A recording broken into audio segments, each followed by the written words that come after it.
একটা চিপস কিনে দিলে একটা বাচ্চাকে, একজন ভদ্র মার্জিত ফ্যামিলির মানুষ তাদের বাচ্চাকে শিখায়, আব্বু আঙ্কেলকে থ্যাংক ইউ দাও, আঙ্কেল তোমাকে একটা চিপস কিনে দিছে। 10 টাকার একটা চিপসের জন্য বাবা শিখাইছে, মা শিখাইছে, আঙ্কেলকে ধন্যবাদ দিতে হয়। আর এই কায়নাতের সব কিছু দিয়ে যিনি আমাকে লালন করছেন তাকে সেজদা দিতে হয় না? এইটুকু শিখাইলেন না? কি ভদ্রতা শিখাইলেন, কি আদব শিখাইলেন বলে? আল্লাহ তাআলা বুঝ দান করেন। কুল হুয়াল্লাযী যারাআকুম ফিল আরদ ওয়া ইলাইহি তুহশারুন। আল্লাহ তাআলা বলেন, হে নবী আপনি বলে দেন, আল্লাহই তোমাদেরকে গোটা পৃথিবীতে ছড়িয়ে দিয়েছেন। কে কোন জেলায়, কে কোন দেশে, কে কোন ভাষায়, হ্যাঁ, সব কিছুর ফয়সালা কার? আমরা কেন কুমিল্লায়, তারা কেন রংপুর, আমরা কেন বাংলাদেশে, তারা কেন সৌদি আরবে, কার ফয়সালা? আল্লাহ। সব মানুষকে জমিনের বিভিন্ন অঞ্চলে আল্লাহই ছড়িয়ে দিয়েছেন। তবে ওয়া ইলাইহি তুহশারুন, আল্লাহ বলে আপনি এটা বলে দেন, সকলকেই আবার একত্রে আল্লাহর কাছেই হাসরের ময়দানে জমা করা হবে। সুবহানাল্লাহ। ওই যে জাল দেখলে বোঝা যায় না, পুকুরের মধ্যে জাল যখন মারে তো এটা তো এমন সুন্দরে ছড়ায়া দিছে, একটু পরে তিনি আবার টান দিয়া এই জাল গুটায় ফেলে। আল্লাহ তাআলা বলেন, আমি এই কোটি কোটি মানুষ জমিনের সর্বত্র ছড়িয়ে দিয়েছি, আবার আমি একদিন এটারে গুটাইয়া এক মাঠে জমা করে ফেলি। ওয়ায়াকুলুনা মাতা হাদাল ওয়াদু ইন কুনতুম সাদিকিন। আল্লাহ বলে নাফরমান পাপীরা তারা বারবার নবীকে বলে, হে মুহাম্মদ যদি তুমি সত্যবাদী হও তো সেই ওয়াদাকৃত দিন হাসরের মাঠ কই হচ্ছে না কেন? কোন দিন হবে বলো?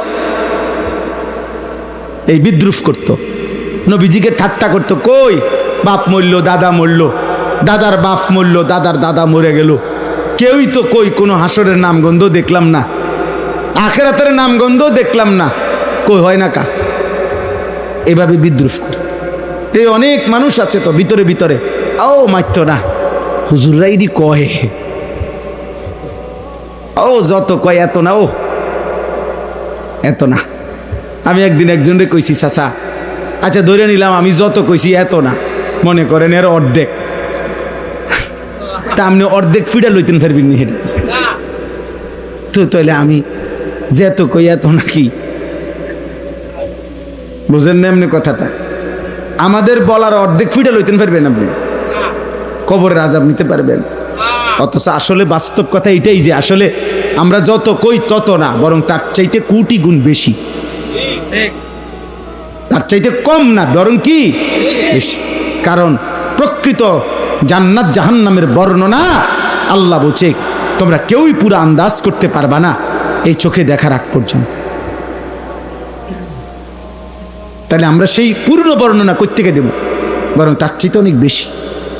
তো এবার আল্লাহ বলেন, কুল আপনি বলেন, ইন্নামাল ইলমু, ওই ভাই দেখেন মাশাআল্লাহ এক টানা মোবাইলটা ধরে রাখছে, আল্লাহ পাক তাকে সাংঘাতিক ধৈর্য দান করছে।